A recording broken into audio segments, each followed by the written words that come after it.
Assalamualaikum warahmatullahi wabarakatuh. Selamat siang, masih bersama channelnya Dinda Gemes. Hari ini atau siang ini kita kedatangan Honda Vario LED 110, di mana Honda Vario 110 LED ini kondisinya ngasep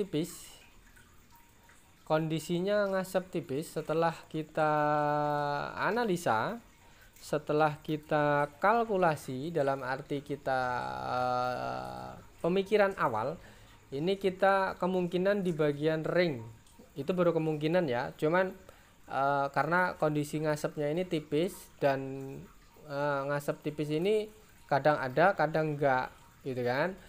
Bukan saat digas dia ngasep terus, itu enggak. Jadi kadang-kadang ada tipis, kadang-kadang enggak, kadang-kadang ada kadang-kadang enggak gitu kan. Jadi yang membuat kita penasaran ini sambil diiringi gas, sambil ditarik gas, ini ada ngasep tipis. Nah,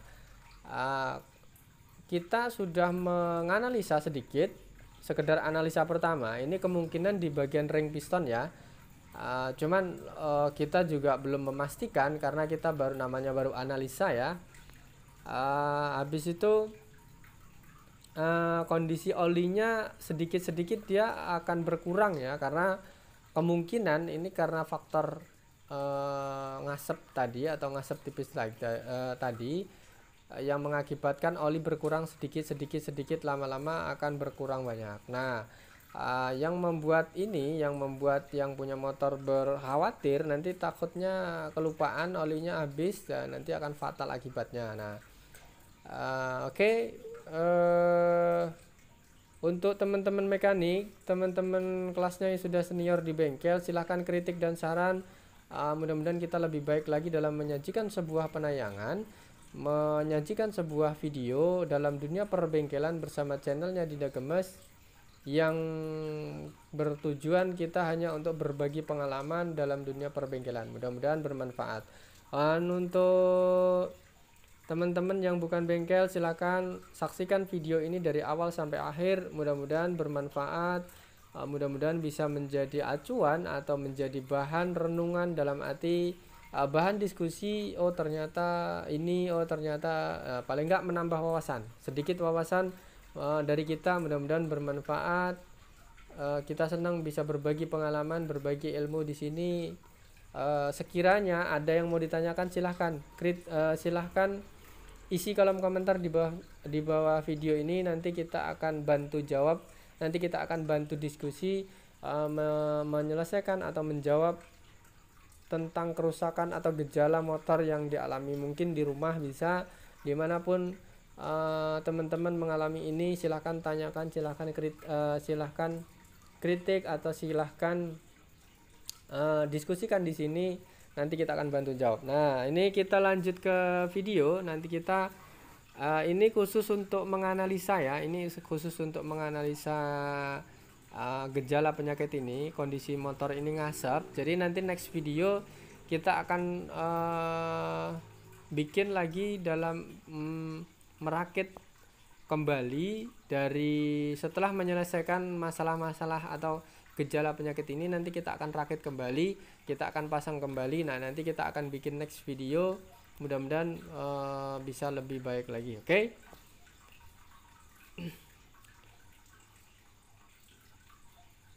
Kita akan bongkar dulu ya, kita akan lihat dulu, karena analisa ini nggak bisa 100% karena kondisi di TKP, dalam arti kondisi seaslinya ini kadang-kadang jauh dari kata teori, jauh dari kata pemahaman. Tapi paling tidak sebelum membongkar seorang bengkel biasanya pasti ada gambaran atau paling enggak ada analisa, paling enggak ada dulu pernah ngalami seperti ini. Nah gitu kan, paling tidak seperti itu.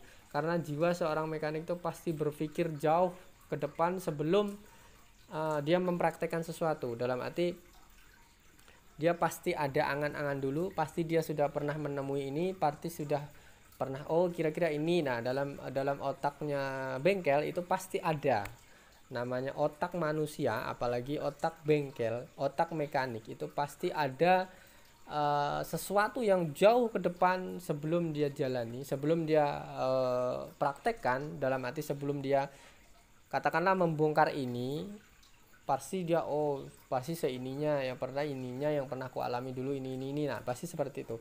Karena jiwa seorang mekanik itu rata-rata seperti itu. Oke, kita ke video. Kita lihat ini banyak oli berembus ya, berembes di bagian kop. Nanti kita ganti seal head atau seal tutup kop. Ini kayaknya karetnya sudah mati, nanti kita akan ganti lem, ganti yang baru, tapi itu dilapisi lem biar awet.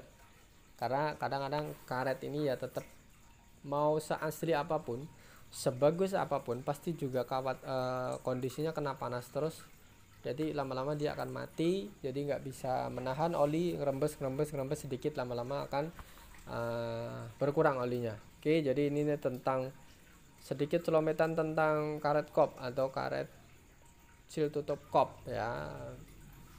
Oke, kita lanjut. Dulu pernah kita ngalami seperti ini, ternyata di bagian ring pistonnya aman. Nah, ini nanti kita lihat pistonnya aman enggak gitu kan. Kalau cuman ring, nah oke, kita lanjut ke lab. Ini bagian ruang pembakaran atau ruang klep, ini kondisinya basah oli. Seharusnya ini kering, kondisinya pembakarannya merah bata, tapi ini kondisinya basah oli. Jadi sudah dipastikan oli ini naik, jebol lewat kondisi ringnya pasti sudah melompat, olinya sudah melompat dari ring. Nah, ini sedikit analisa pertama. Ruang bakar atau ruang klep seharusnya pembakarannya merah bata ya, cuman ini kondisinya basah oli. Jadi kemungkinan oli ini masuk ke atau melewati, menerobos di bagian ring piston. Nah, kemungkinan pertama ring piston kena.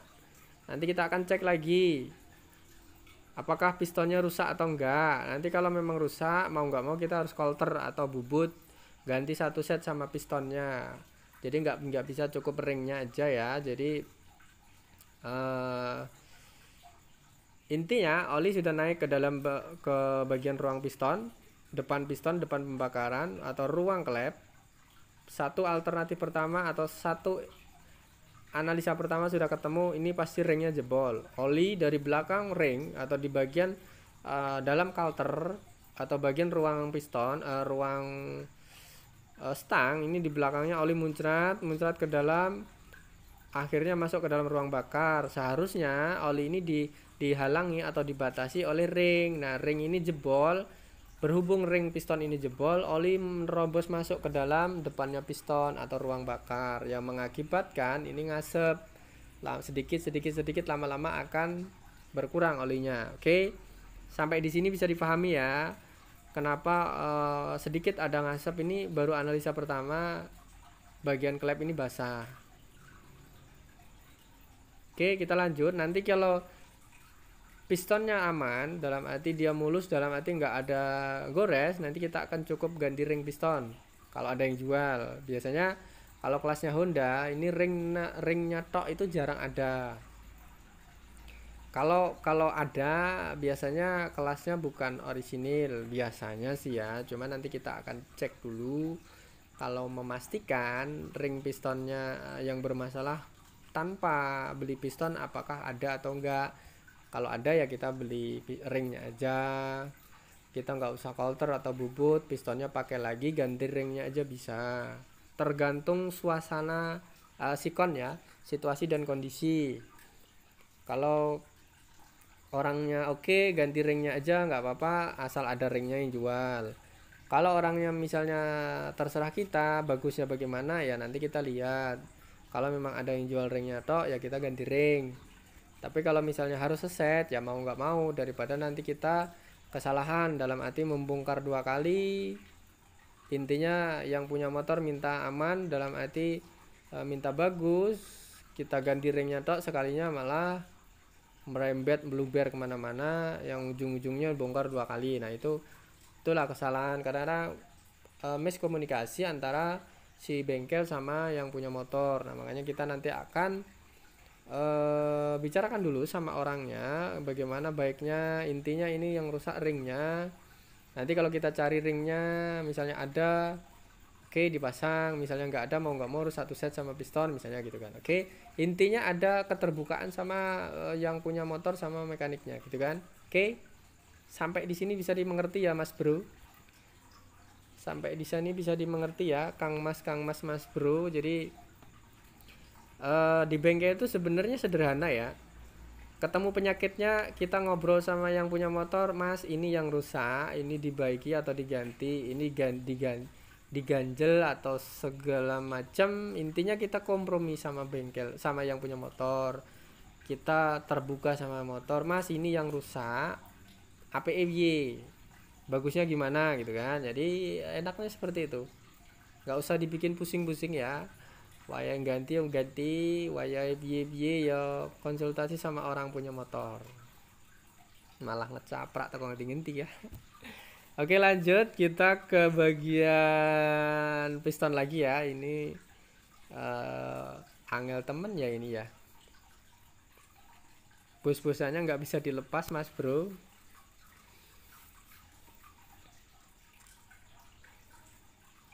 Satu bus-busana kok ora kena-kena. Nah, diputer gini ya. Ini harus putar seperti ini. Satu penghalang bus-busan ora kena-kena ya. Nggak bisa dilepas-lepas, jangkrik tenan. Nah, ini udah lepas. Nah, ini kita terawang dulu. Soal terawang menerawang inilah seperti ini. Kita lihat dulu, ini bagian puringnya kayak apik banget ya, nggak rusak ya. Jadi nah ini masih mengkilat, dalamnya masih nggak ada gores menggores. Jadi kita nanti pakai lagi. Nah ini dari belakang juga aman, nggak gores menggores. Setelah kita terawang menerawang, nggak ada luka, nggak ada gores, jadi aman. Lanjut kita ngecek ke bagian seker atau bagian piston. Pistonnya rusak pora. Nah kok nek rusak mau nggak mau harus di alter. Nah ini tapi ternyata ini masih bagus sih, pistonnya masih mulus.